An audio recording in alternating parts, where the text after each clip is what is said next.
fetelor, vă place la Goa? Super atmosferă incendiară! Ne simțim foarte bine!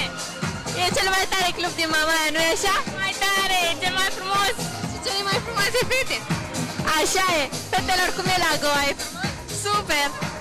Super! Place la clubul Goa? Da! Cum e? Muzica, atmosfera, cum e? Super tare! Văd că vă distrați foarte tare, bravo!